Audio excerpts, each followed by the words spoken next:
नमस्कार, आप देख रहे हैं बिहार तक और आपके साथ मैं हूं ऋचा शर्मा। कभी बिहार में बहार है, नीतीश कुमार है का नारा देने वाले प्रशांत किशोर की माने तो अब सब कुछ वो खुद ही करेंगे, लेकिन चेहरा नहीं बनेंगे।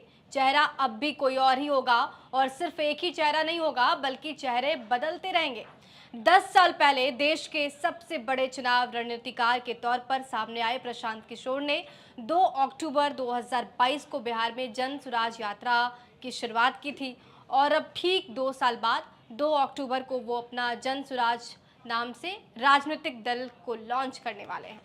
इसके साथ ही आपको बता दें कि जन सुराज के संस्थापक के रूप में अपनी पदयात्रा के दौरान प्रशांत किशोर गांव-गांव पहुंचकर बिहार के लोगों से मिलकर लगातार युवाओं के पलायन, शिक्षा और स्वास्थ्य के साथ साथ स्थानीय मुद्दे भी उठा रहे हैं। और इस दौरान अक्सर वो बिहार के मुख्यमंत्री नीतीश कुमार और आरजेडी नेता लालू यादव या फिर उनके परिवार पर, खास तौर पर तेजस्वी यादव पर निशाना साधते जरूर नजर आते हैं। अब सवाल यह है कि आरजेडी को टेंशन दे चुके प्रशांत किशोर क्या बिहार में दिखा सकेंगे केजरीवाल जैसा करिश्मा? तो उस पर चर्चा करते हैं। देखिए, प्रशांत किशोर भी राजनीति में बिल्कुल नए खिलाड़ी के तौर पर आ रहे हैं। जैसे कभी अरविंद केजरीवाल आए थे। केजरीवाल भ्रष्टाचार के खिलाफ आंदोलन के रास्ते राजनीति में आए और प्रशांत किशोर भी अपनी यात्रा को आंदोलन के तौर पर ही पेश कर रहे हैं।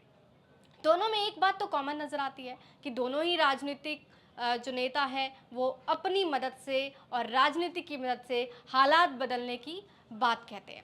हाल ही में इंडिया टुडे के इस खास बातचीत में प्रशांत किशोर ने कहा था कि मैं लिखित में दे देता हूं कि 2025 के चुनावों में जनसुराज अपने दम पर जीत कर आएगा और अगर नहीं आ पाया तो आप मुझसे पूछ लीजिएगा। अब इतने कॉन्फिडेंस के साथ प्रशांत क्यों बोल रहे थे? प्रशांत किशोर के मुताबिक करीब 1 करोड़ सदस्य 2 अक्टूबर को गांधी जयंती के मौके पर जन सुराज की नींव रखेंगे।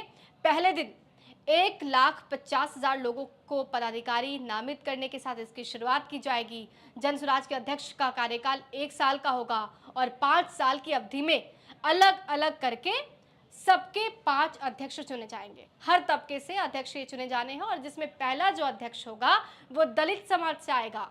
मतलब सभी समाज का जो प्रतिनिधित्व है वो प्रशांत किशोर यहाँ पर करने की कोशिश करेंगे। प्रशांत किशोर का कहना है कि समाज के 5 समूह हैं: सामान्य, ओबीसी, ईबीसी, एससी, एसटी और मुस्लिम। दलित समुदाय सबसे अधिक वंचित है, इसलिए जनसुराज का जो पहला अध्यक्ष होगा वो दलित वर्ग से ही आएगा। ये ठीक है कि अरविंद केजरीवाल ने जेपी के तरह जेल भरो आंदोलन नहीं चलाया था और ना ही इमरजेंसी जैसे हालात का उन्होंने सामना किया, लेकिन राजनीति में एंट्री से पहले सड़क पर आंदोलन तो खूब किया। प्रशांत किशोर भी कमोबेश वही करते नजर आए। प्रशांत किशोर 2 साल पहले से यात्रा की शुरुआत कर रहे हैं और लोगों के बीच वो बने हुए हैं। उन्होंने वस्तुस्थिति से लोगों को अवगत कराया, समझाने की कोशिश की कि मौजूदा राजनीतिक नेतृत्व उनके बारे में कुछ नहीं सोच रहा, उनके बच्चों के भविष्य के बारे में कुछ भी नहीं सोच रहा। देखिए, अरविंद केजरीवाल जब राजनीति में आए थे तब उन्होंने लोगों को उन पर भरोसा जताने के लिए बहुत प्रेरित किया था और लोगों को भरोसा भी हो चुका था। प्रशांत किशोर के मामले में अभी ऐसा नहीं कहा जा सकता। पीके के बारे में लोग ये मानते हैं कि वो पैसे लेकर नेताओं का काम करते हैं, काम के लिए बहुत पैसा चार्ज करते हैं, चुनाव कैंपेन करके बहुत कमाई करते हैं।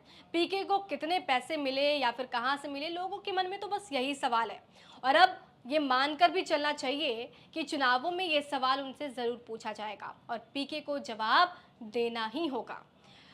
एक बात ये भी तय है कि पीके के लिए खुद मुख्यमंत्री बन पाना मुश्किल होगा। पीके को पहले ही मुख्यमंत्री का चेहरा घोषित करना होगा, मतलब उन्हें बताना होगा कि उनके पार्टी की तरफ से कौन चेहरा होगा। चुनाव लड़ना और लड़ाना काफ़ी अलग होता है।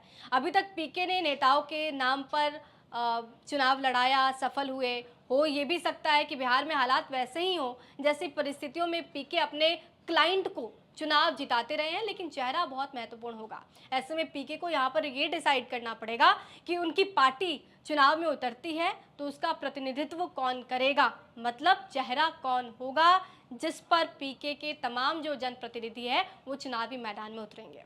आपको ये जानकारी कैसी लगी हमें कमेंट बॉक्स में जरूर बताइए और बिहार की तमाम खबरों के लिए हमारे साथ बने रहिए, देखते रहिए बिहार तक।